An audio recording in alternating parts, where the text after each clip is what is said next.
Okay, welcome back to the channel, guys. Today we're going to do a replacement shifter boot and garnish on this 92 NSX.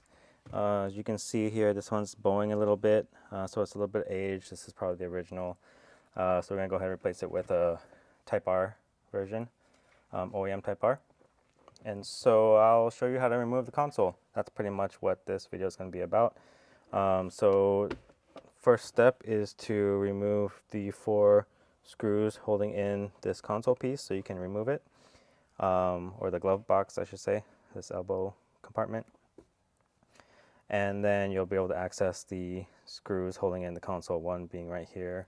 And then next you're going to have to remove the various screws in here and behind the clock. So we'll go ahead and show you all that. Okay, remove the 4 bolts, that Phillips head bolts that hold in the storage compartment. And then just this one screw holds in the bottom of the console. These 2 do not. So just remove this one for now. And then next you're going to pop open the cigarette lighter area. Pull this ashtray out. And then you're going to remove, if there are 2 screws in there, remove them both. Okay, the next step is to remove the clock, and there's screws holding in behind the clock holding in the vent. And then once you remove the vent, there's 2 screws holding in the top of the console, and then you can remove the console. Okay, the next part is probably the sketchiest part of this, which is removing the clock. Typically, sometimes I yank on this, but that's not a great idea because this can break easily. It's just got like 2 tiny little hinges. So I kind of put my fingers on this and downward and outward pressure and pull this out. Okay, so here's the clock assembly. So it's just being held in by these spring clips on the side, on both sides. And so when you remove it, well, and you have to remove this 4-pin plug, of course, but when you remove it, be careful of scratching up the sides of your vent, and also when you're installing it back in. And then now you have access to these 2 screws right there.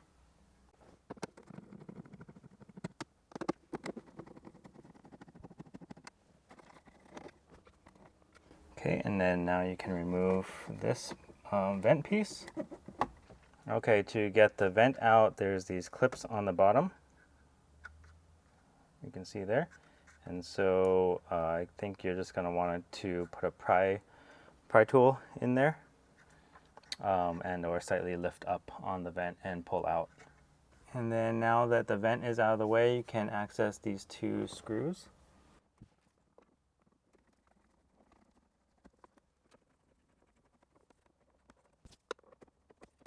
And then once you take the shift knob off, you will be able to take this out.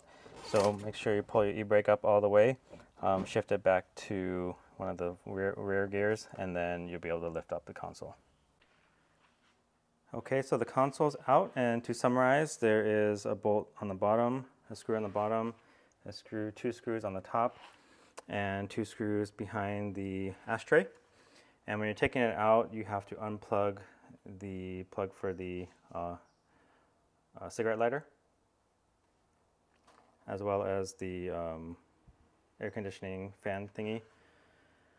And you just got to be careful when you do remove it that it's very, very common for the console to snap at the various thin locations, because it's so long and it's at an angle. Depending on where you pull at it, like if you pull on the bottom, when the top is still pushed against something, you're going to possibly crack it by bending it. So the way you want to remove it is to kind of remove, well, the top is the most fragile, so the bottom usually never breaks. So you're going to want to kind of hold up the top and pull the top outwards, and kind of brace the whole top piece so you prevent it from snapping. That's how you want to remove the console. And to replace the shift boot, it's very easy. There's just 1 screw up top and 2 screws on the bottom that also hold in the little coin tray. So just remove those and the shift boot comes out. Okay, so in order to install this Type R boot, just throw it on and make sure that the boot comes up through the hole. And then original screws.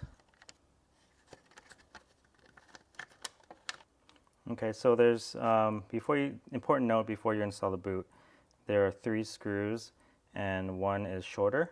And that's because you're going to want to use the shorter one on the top piece, because the longer screws have to go through 2 pieces, have to go through the shift boot and the coin tray. So again, use the shorter screw up top.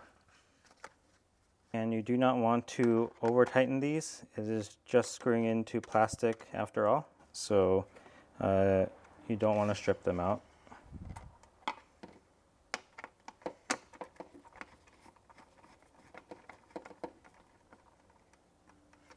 Snug, and there you go. Okay, so to install, you're going to want to reverse procedure. So e-brake still up, shift lever all the way to the rearward position, and then you're going to want to make sure, don't forget to plug in the aspirator fan and the cigarette lighter, and then just lay it on easily. Again, being careful not to snap the top of the console.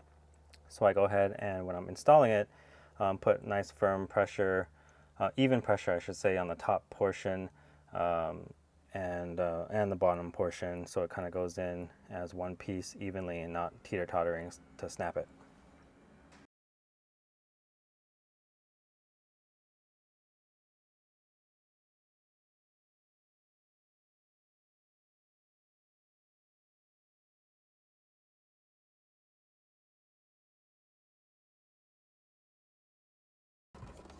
Okay. So at this point, it's loosely pressed in, and I'm going to both push on the bottom and the top with both hands to make sure it goes in evenly.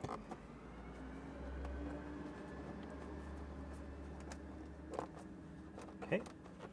All right, and so with this in, now you just replace all the screws in here, and 2 at the top, 2 in here, and 1 right here, and then put in the vent. And then when you're installing the vent, these get super brittle. So this top piece will break into a million pieces. So you're going to want to be very gentle with putting this in. And again, you want to be careful installing this and the clock, and you don't want to scratch up your console and everything like that. It's very common. You can see a little bit of micro scratches just because this piece overhangs on the console. So that's going to be natural. So push this in and then install the 2 screws holding it in. Okay, with the vent installed with the 2 bolts, you want to go ahead and make sure you pull this harness through for the clock. And you're going to plug in the back of the clock. And again, watch out for these clips. They scratch up the sides of the vent easily. So you're going to want to install it as straight as possible to avoid those scratches. Okay, with the clock in, we're going to go ahead and just install the ashtray. And then we have the bolt screwing for the console storage unit, and that's it. Okay, so we're all done. We have the Type R carbon fiber garnish with the Type R mesh shift boot installed. Looks great. So all you have to do is just remove the console, which is not super fun, but it's not terribly hard either. So it looks good, and the sagging gap is fixed. So that completes today's install. Thanks for watching.